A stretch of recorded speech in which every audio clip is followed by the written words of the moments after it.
بسم الله الرحمن الرحيم. الشيخ أحمد ياسين ولد في قرية الجورة سنة 1941 وفي احتلال الصهاينة لأرضنا الفلسطينية عام 1948 خرج الشيخ وعمره 8 سنوات. خرج كباقي أطفال فلسطين مع الأب والأم. خرج ليكمل دراسته الابتدائية والإعدادية والثانوية في قطاع غزة، ثم انتقل بعد ذلك إلى مصر من أجل إكمال الدراسة.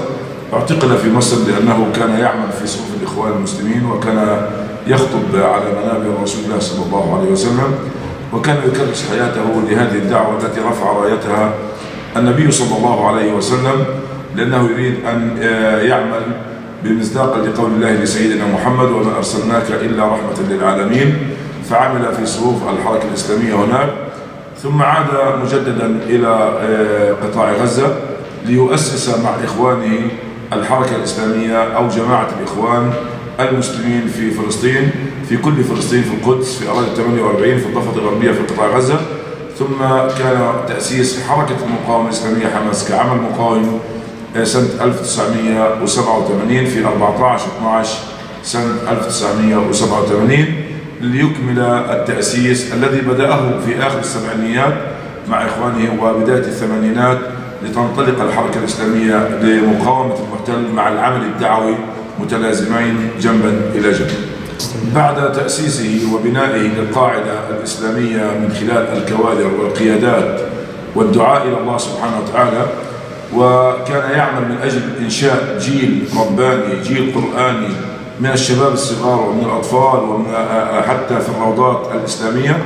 كان يتحدث دائما أننا أمام صراع مع المحتل، أمام هذا الجيل. إن كسبنا هذا الجيل حررنا فلسطين بإذن الله، وإن خسرنا هذا الجيل ضاعت فلسطين.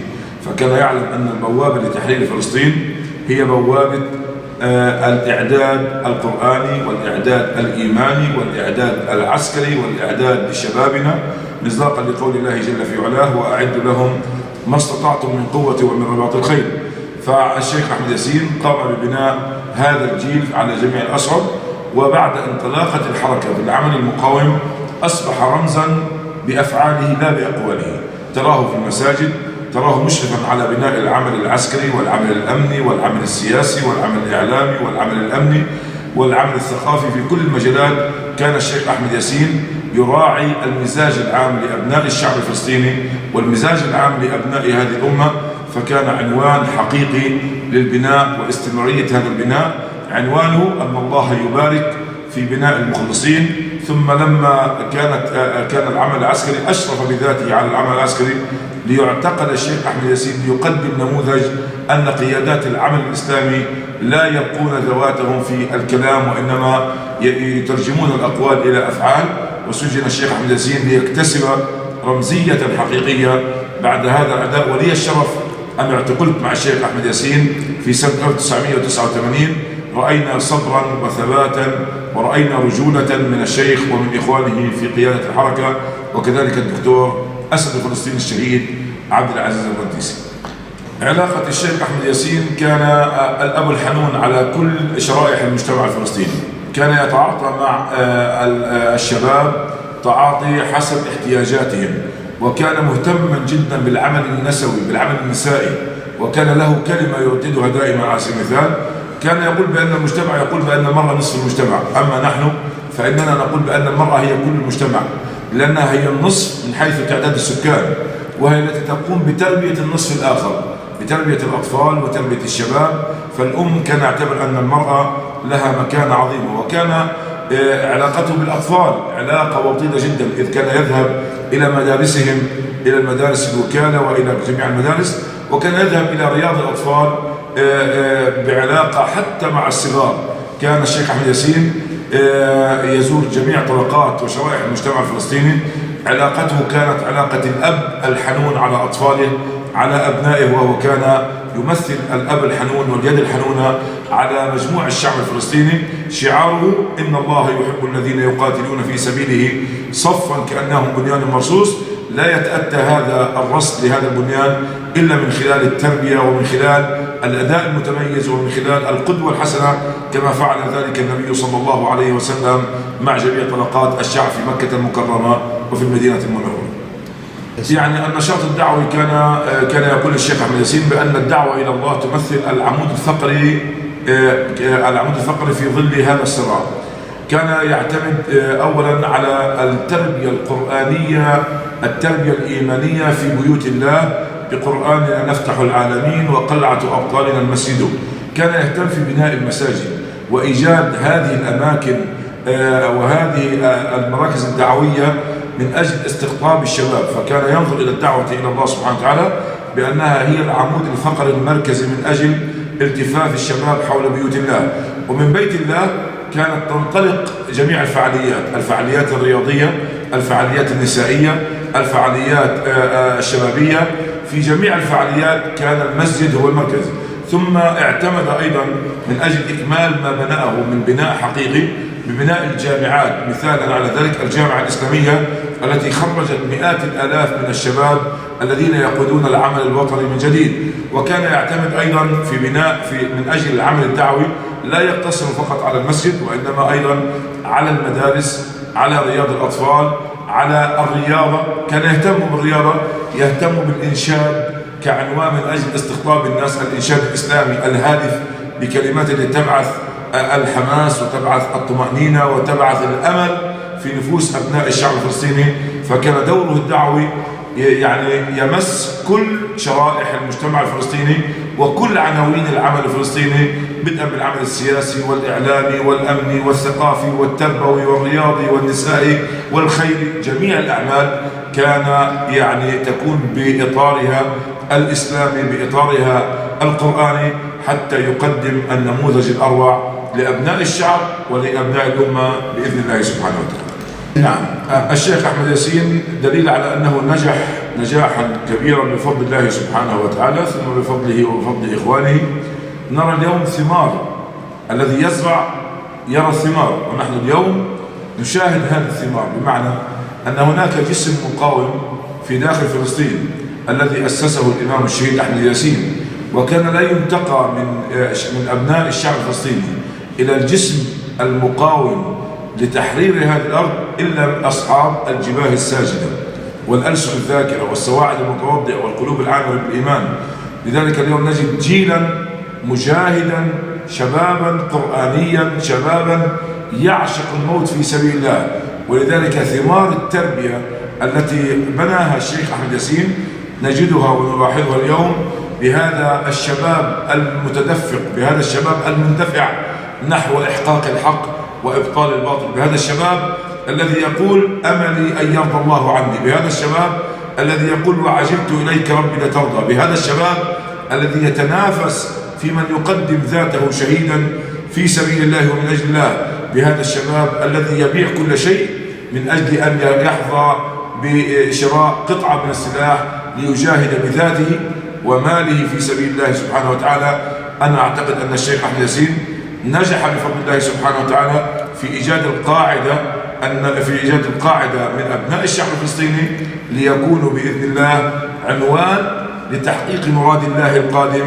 فإذا جاء وعد أولاهما بعثنا عليكم عبادا لنا أولي بأس شديد فجاسوا خلال الديار وكان وعدا مفعولا، ليحقق ما قاله النبي صلى الله عليه وسلم: لا تقوم الساعة حتى تقاتلوا اليهود فتقتلوهم، فيختبئ اليهودي خلف الشجر والحجر فينطق الشجر والحجر: يا مسلم يا عبد الله إن ورائي يهودي تعال فاقتله إلا شجر القرقد فإنه من شجر يهود. أعتقد أن الإمام الشهيد أحمد ياسين نجح في تكوين جيش بعنوان يا مسلم يا عبد الله. أعتقد أن هذا نجاح يسجل بإذن الله في صحيفة الشيخ أحمد ياسين بإذن الله جل في علاه. الشيخ أحمد ياسين رحمه الله كان عنوان أولا للتواضع.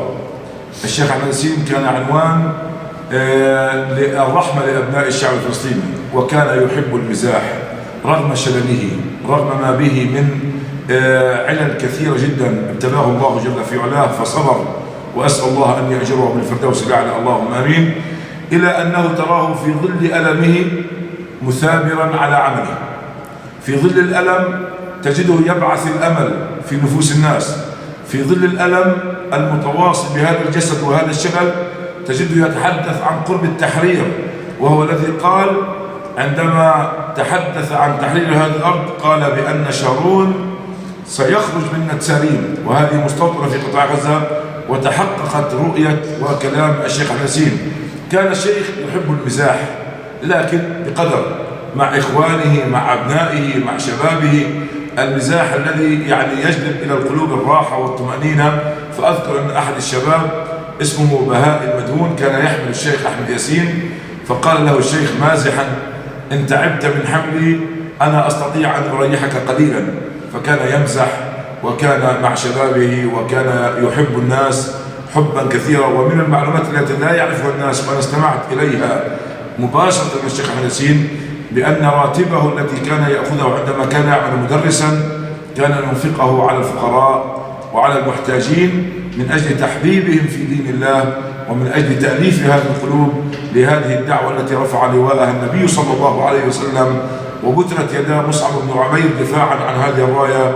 وكذلك استشهد الصحابة الكرام ليكتب الشهيد أحمد ياسين أن هذه الأمة باقية، وأن مهما تكالب الأعداء على دحر هذه الأمة إلا أننا وإياكم نعيش في ظلال آية من كتاب الله تتلى فلا تنسى ولا تبلى بإذن الله. يريدون أن يطفئوا نور الله بأفواههم ويأبى الله إلا أن يتم نوره ولو كره الكافرون. نصيحتي إلى الشباب أن هذه الحياة تمر عليك مرة واحدة، فاتق الله في هذه الفترة الزمنية التي منحك الله إياها. اتق الله في ذاتك، وعليك أن تعمل جاهدا لأجل هذه الدعوة التي نرى، لأجل هذا الدين التي نرى تكالب العالم على ديننا. أما رأينا كيف قتل الناس في نيوزيلندا؟ قتلوهم لأنهم مسلمين، لم يقتلوهم لأن هذا عراقي وهذا تركي وهذا فلسطيني، إنما تركوهم لأنهم سجدوا للرحمن. فالحرب على ديننا. أسألكم أيها الشباب وأسأل ذاتي، أنت ماذا قدمت؟ أنا ماذا قدمت لدين الله؟ رفعة لراية محمد أقول لكم إن هذه الحياة تمر عليك مرة واحدة، وإن الموت مرة واحدة، فعليك أن تستغل هذه السويعات وهذه الدقائق وهذه الأيام وهذه الأسابيع والأشهر والسنوات في تحقيق مراد الله من أجل تثبيت دعائم الحق بإذن الله. فكن عبدا لله، كن مستجيبا لنداء الله إذ خاطبنا الله كمؤمنين: يا أيها الذين آمنوا استجيبوا لله وللرسول إذا دعاكم لما يحييكم. فلن تحيا هذه الأمة إلا بالقرآن والسنة، وعلينا أن نبتعد عن دائرة الخيانة إذ خاطبنا الله: يا أيها الذين آمنوا لا تخونوا الله والرسول وتخونوا أماناتكم وأنتم تعلمون. وخاطبنا الله بالطاعة إذ قال: يا أيها الذين آمنوا أطيعوا الله والرسول واتقوا الله لعلكم تفلحون. أعتقد أننا بحاجة إلى طاعة الله والاستجابة لمراد الله في كل أعمالنا وفي كل أقوالنا، حتى نحظى بأن يباهي بنا النبي صلى الله عليه وسلم الأمم يوم القيامة، يوم لا ينفع مال ولا بنون إلا من أتى الله بقلب سليم. ونصيحتي للشباب أن يعملوا من أجل تحرير القبلة الأولى، من أجل أن يعملوا لتحرير معراج النبي صلى الله عليه وسلم. فهنيئا لمن عمل وهنيئا للصادقين.